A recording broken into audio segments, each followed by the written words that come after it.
What is up, guys? It is OTO. We are back with our annual end of the year OTO award show. Clap it up. I'll wait for the applause. I'm with my co-host, Bannon Crowley from Next Man Up MMA.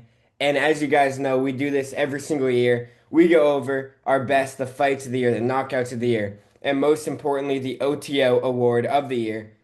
It's different every year. You'll see when we get there. But Banning, you can start us off for the fighter of the year for 2025, the calendar year, by the way, of 2025. On to you.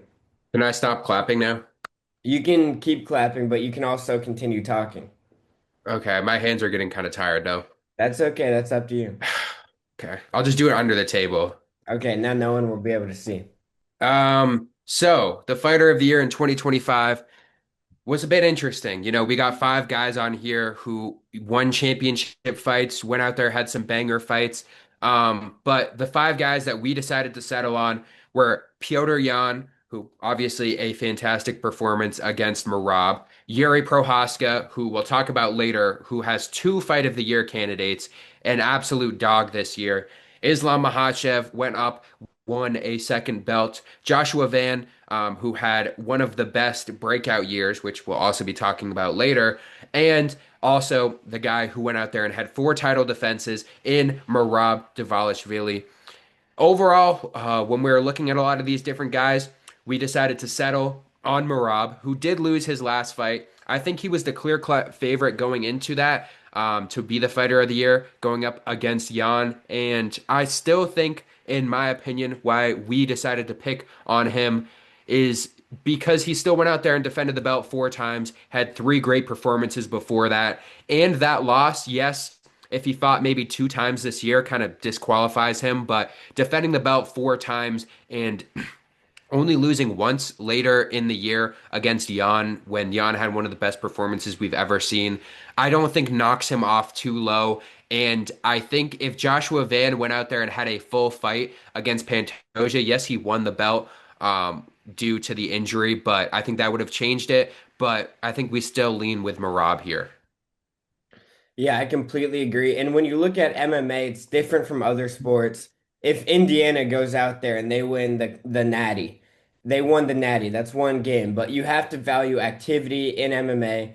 And Merab obviously is not even the champion right now, but you have to give him fighter of the year. His activity was absurd.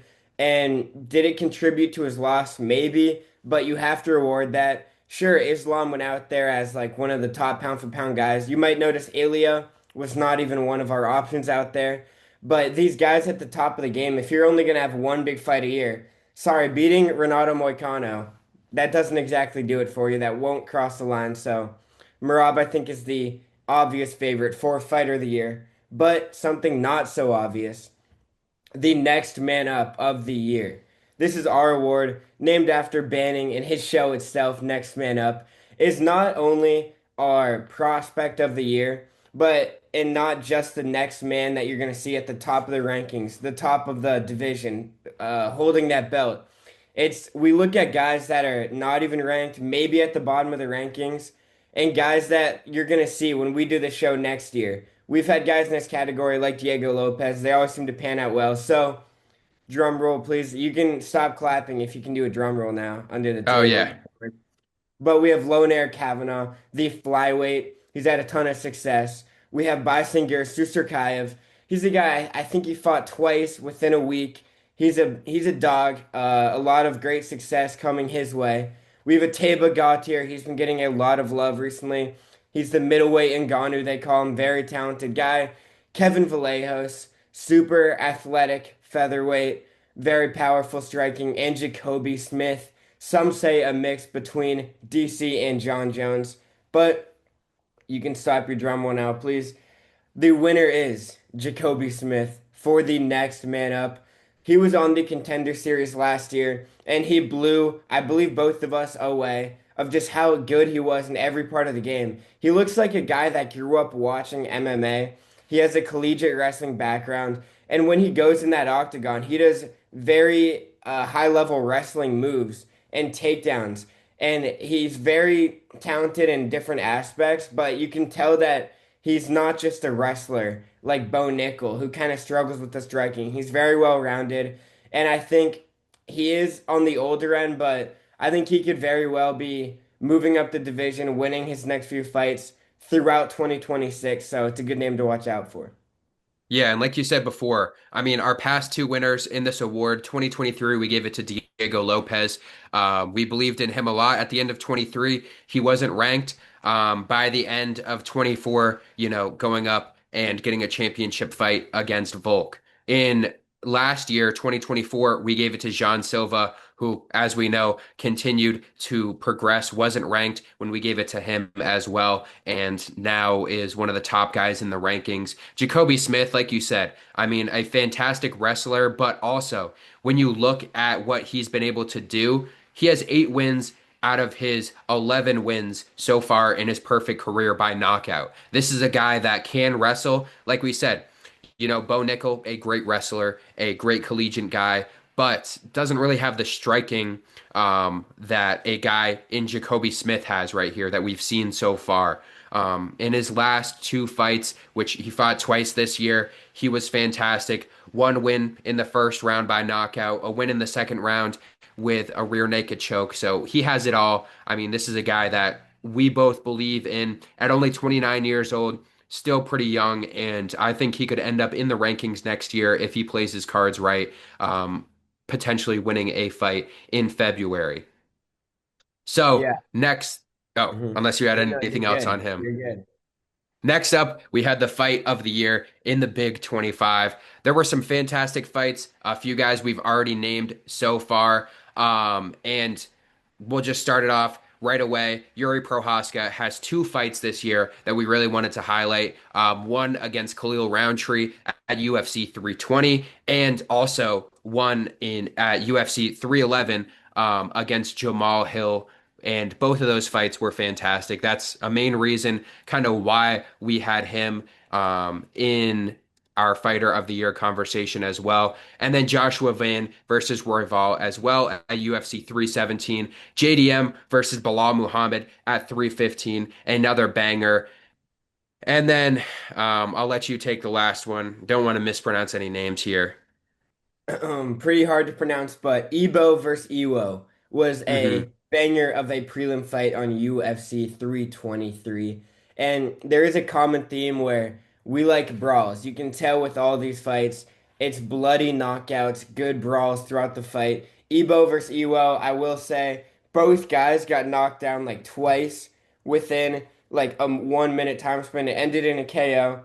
Maybe if it wasn't a prelim, it would have been higher up and maybe our winner. But Ben, you can announce our winner for the category. Yeah, yeah. I wasn't sure if you're going to go with the last names there, just to make it a little more No, interesting, but no, sorry, I got it. That's good. we'll take the easy way out. But 317 Fan versus Royval, an absolute banger of a fight. This was a fight that, many thought that Royval was going to win. I predicted Royval. I forget if you did too as I well. did too, yeah. Yeah, I mean, Van, we both really enjoy him, watching him fight, but I think we were both thinking this was going to be an opportunity that may have been too big for him at the point. He was ranked like 10th or 10 or 9, and Royval was 1 or 2 at that point. But Van just went out there and proved that he could be a champion in the UFC, and now he is.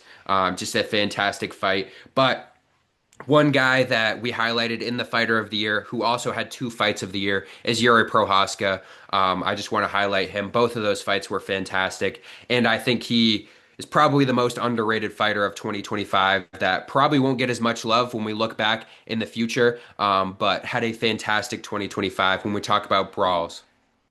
Yeah, I completely agree. Yuri had an amazing year, and it's a shame that the only man really to stifle his success has been Alex Pereira, but everyone outside of that, Yuri has ran through. If Pereira stuck to kickboxing, maybe stuck to the tire shop, Yuri would be like a name. He would be a household name. He'd be the guy that Alex is now. But for our next category, the breakout fighter of the year. And this is very different than our next man up. Our next man up is looking into the future over the calendar year of 2026, who is going to be breaking out. And our breakout fighter is the guy who has broken out already. It's the guys that we predict and the guys that skyrocket to the top in just a 1 year time span. So, that being said, Starting off, we had Joshua Van. We've mentioned him a lot today. He almost won Fighter of the Year. He had 5 fights in the calendar year, which is absurd activity for him. And he won Fight of the Year against Royval in that win. And then we have Kevin Vallejos, a guy that came from the Contender Series, also was our candidate for Next Man Up, but he's just a very explosive, strong brawler. And another guy, similar resumes, Azamat Mirzakhanov, a guy that kind of came out of nowhere. He's a 5'10", but he's in the upper weight class type of fighter. And he has a ton of power and solid form in his striking that lets him compete with the bigger guys there. And then another one of those heavyweights is Waldo Cortez Acosta. He's had a good UFC career, but in 2025, he's been taking fights almost every single month, and he's been winning them most importantly. And then Michael Morales. According to Tapology, maybe he is not undefeated. Maybe he lost 10 years ago on a reality TV show in Ecuador, but maybe he's undefeated. Who knows? Morales has been a breakout fighter of the year. He's one of those guys that scares you when he's in the octagon. But that being said, our breakout fighter of the year for 25 has got to be Joshua Van. This man just kept fighting and kept winning. We had Royval, and he just kept going, and now he's the champion. Maybe he would have lost that fight against Pantoja. Who knows? But what we do know is that he does hold the belt, and he's still so young, one of the youngest champions almost ever. So, congrats to Joshua Van for winning that. Yeah, I mean, congrats, man. We talked about this. We both love watching him. The second youngest champion of all time, right behind the greatest of all time in John Jones. Shout out to John Jones. But a lot of these guys had fantastic years, like we said. Michael Morales went from a guy in 2024 that I really enjoyed watching on the fight nights, and then finally got his big break, came out with two fantastic knockouts this year. Waldo Cortez Acosta had been on the roster for a while, but this was finally his first breakthrough year where he became one of the top heavyweights, which is very hard in this day and age to do, to become one of those top guys, especially with guys like Tai Tuivasa hanging around the top 10. Um, Mirzakhanov, another great year from him as well. Vallejos as well. But Joshua Van really was that guy that went out there and proved everyone wrong this year, including both of us. I mean, we both really liked him, but we both predicted him to lose against Royval. And he went out there and went from 10th ranked in that fight. I don't even know if he was ranked at the beginning of this year to becoming champion. Next up is the Lucky Punch sponsored award, named after your favorite fighter of all time. That's why it's called the Lucky Punch King Green Knockout of the Year. And starting off with your best friend, King Green versus Rufy at UFC 313.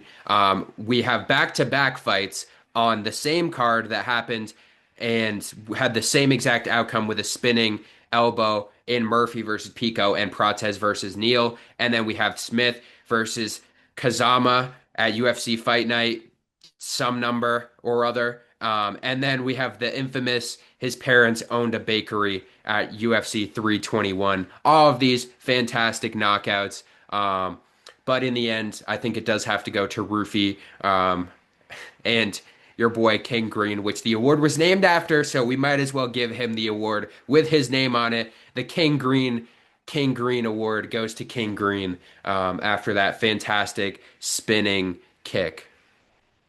One day, Bobby Green, or as you would say, King Green, would be on the right side of that award, but he is still happy to receive his OTO award. It will be in the mail any minute now, Bobby. But sadly, he is continuing to be on the wrong side of that. If you do remember when Jalen Turner almost murdered him in the Octagon 2 years ago now. But now the submission of the year. A lot of candidates. There weren't a ton of unique submissions this year, but there was a lot of memorable ones like Charles Oliveira going out there and submitting Gamrot. We had Islam Makhachev beating Moicano for the belt with a Darce choke. Makhachev is kind of turning that into a signature choke.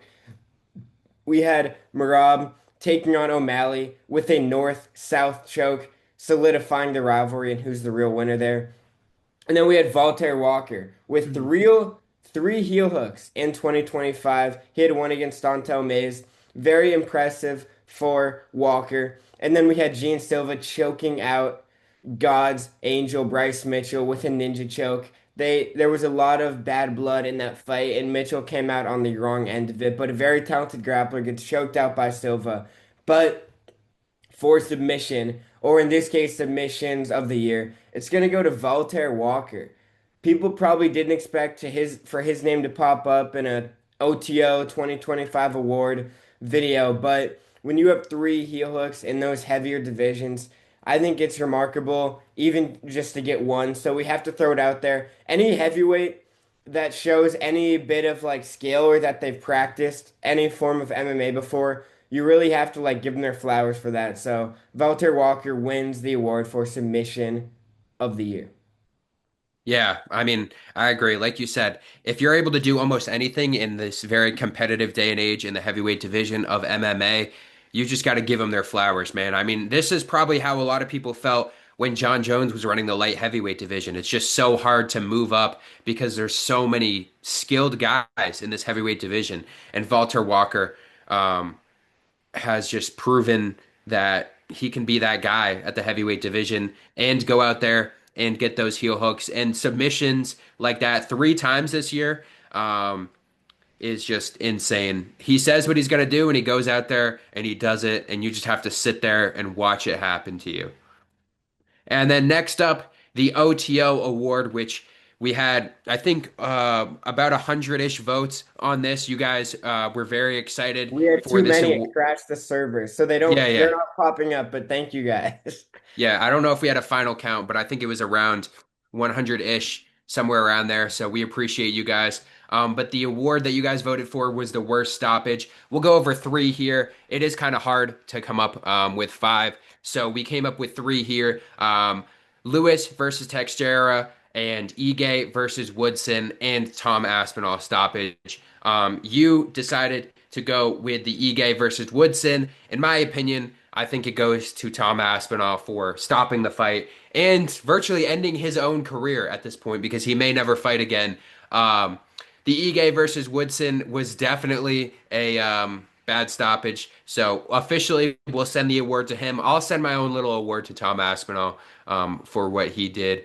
And yeah, this year, compared to the past few years, there wasn't as many bad stoppages, so we couldn't come up with five right off of the dome. But the Ige versus Woodson was probably the worst one by um, the officials and not the fighter themselves. And continuing on to not worst stoppages, but the best pay-per-views of the year. And so there was a lot of good and a lot of bad this year. And in the past, obviously, UFC 300 was our obvious favorite in 2023. And now it was a little bit tighter, but our five options were UFC 323, UFC 314, UFC 317, 318, and 311. And our winner was UFC 317, top to bottom, an amazing card. And it's one of those cards that you see it on paper and it's amazing. It started off with Jacoby Smith getting his second UFC win, someone that we've mentioned earlier today. OTO, friend of the channel, Terrence McKinney getting a first round win. There was a ton of great fights, but when you go up to the main card on 317, you had Peyton Talbot getting a massive win. You had Dariush beating Renato Moicano. You had the Royval Van fight of the year. I mean, that helps a lot for the pay-per-view of the year. And then you had two title fights where Pantoja dominated Kai Kara France and Ilya unfortunately smoked Oliveira, but it was a very, very rewarding card. And I think it was very tight with UFC 314, where we saw Volkan Lopez in a very exciting title fight where they both got dropped. You had Patty versus Chandler in a domination of a fight, but overall, I think 317 is the winner there, in a less obvious year to pick from the pay-per-views. Yeah, I think, like you said, having the fight of the year definitely helps. But also, when we look at a lot of the cards from this year, people were saying that this was a down year. I would agree a little bit. A lot of these cards where we have two title fights, we didn't really see most of those pay out very well. But this one with Ilya and Pantoja both having great finishes, I think definitely helps their case a lot. The Patty and Volk card was very good overall, but then, Pitbull versus Yair and Ige versus Woodson. When we're comparing those to, the third fight on this card with Van and Royval, and then Dariush versus Moicano, Talbot versus Lima, I think we will kind of lean more towards UFC 317. And I think that definitely is the best card of the year. And then the final thing that we have to go over is the now official Team OTO official roster, which we did outline at the end of last episode. So this will be the roster going forward. People will be cut, will be brought in. We have 2 to 3 fighters in each weight class right now. So we are going to bring in some guys as we move forward, and some guys will obviously end up being taken out towards the end as well. So right now, we have our 2 team captains, which you guys can probably guess, Kevin Holland and Patty Pimblett, friend of the channel, who is officially the first person under contract, legally binding Patty Pimblett. And then in the flyweight division, we have Tatsuru Taira, Kavanaugh, and Coria as well. The bantamweight, Sean O'Malley, Oliveira, and Nakamura. The featherweight, we have Lopez, Vallejo, and Luke Riley. And then if you wanted to take over with a few of them as well. Yeah, and then moving on to lightweight, we have Chris Duncan, the Scotsman. We have Quillen Salkeed, the Baker, and Chonko John Pork, the national champion. And then up at welterweight, we have the Irishman Ian Gary. We have Jacoby Smith, our next man up fighter of the year, and Michael Morales. And then going up to middleweight, we have Bo Nickel, Penn State alum, Happy Valley. We have Ateba Gautier, and we have Susur Kayev.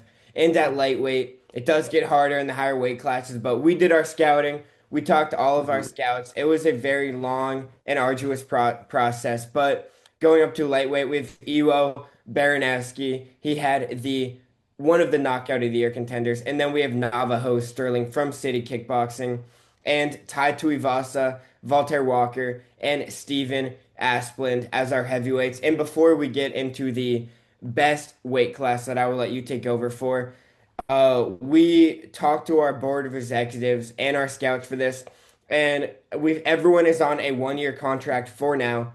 But if they have bad performances and we don't like it, they're a representative of our channel, of our brand. So we take this very seriously. And you guys can be in the comments. You can vouch for some guys. You can get rid of guys. This is our roster right now. It's about 3 for every weight class, but we take it very seriously. So you could even see a team captain get cut from the UFC. I'm not going to say which one. One of them could be a champion. Who knows who that could be? But all being said, it's a new addition to the team, and we're very excited. So now you can take it over for the best part of the roster. It took a long time to find 3 women out of the whole bunch of women that we are very excited about. But we officially decided on Whaley, Dakota, and Harrison as our 3 women. Yes, you could say those are the best 3 women MMA fighters in the world, and you may be right. So our Very. potential OTO contender series fights, these are fights that we will be looking at throughout the upcoming cards, and we'll highlight these going into some potential pay-per-views going forward, and guys that may not be signed or guys that are signed that may be on the edge, like potentially moving forward. If we have a guy that may be on like a 1 or 2 fight losing streak, he may be fighting for a chance, like you said. Some of these guys are locked in for a year. That doesn't mean that they can't get cut. Okay, some of these guys are going to be cut. And starting off, I mean, we have Junior Tafa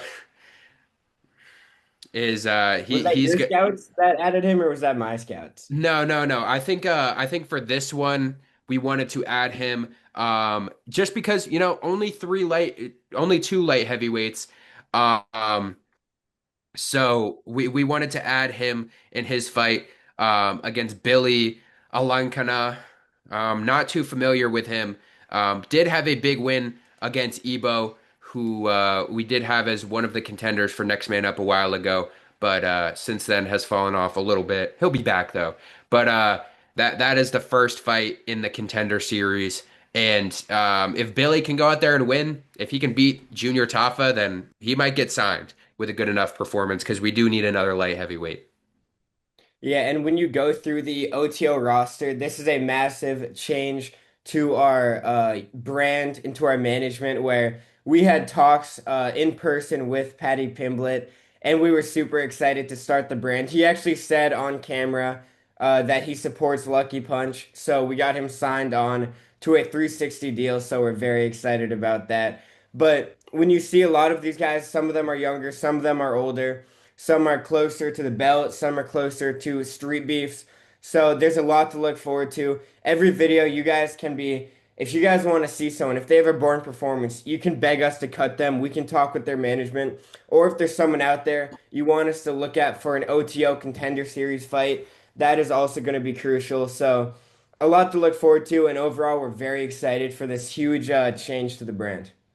Yeah, and you may look at this and say, oh, well, there's guys like Paddy Pimblett, Diego Lopez, Ian Gary, who are pretty close to being championship guys. And then you have guys like Nakamura, Kavanaugh, Chanko, and you may say, oh, they're very far away. But these guys at the top, guys like Ian Gary, we've been supporting since the beginning. Paddy Pimblett, genuinely since his first fight, and team captain since he's legally binded to the team, like you said in that 360 deal. But we may be seeing a champion as our team captain going forward by the next time we talk to you guys in the next episode as well.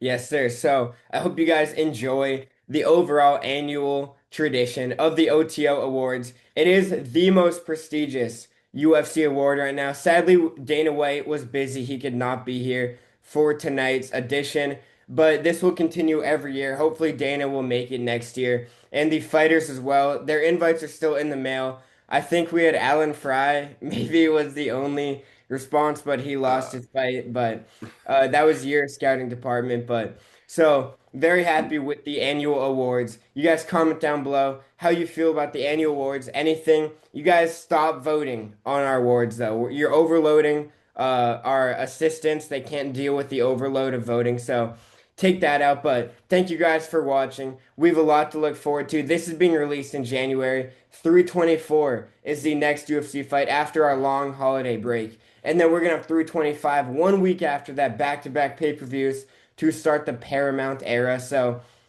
we have a lot to look and the forward team to. OTO era. And the OTO era starting in 2026. So when you guys are There's watching 324, we're going to have some fighters on that card. We're going to be representing them. So very excited about that. And we will see you then. Yes, big year for the OTO, team OTO slash Zuffa slash Meta Apex team. So we'll see That's you what they've been guys calling it. in a few weeks. Peace.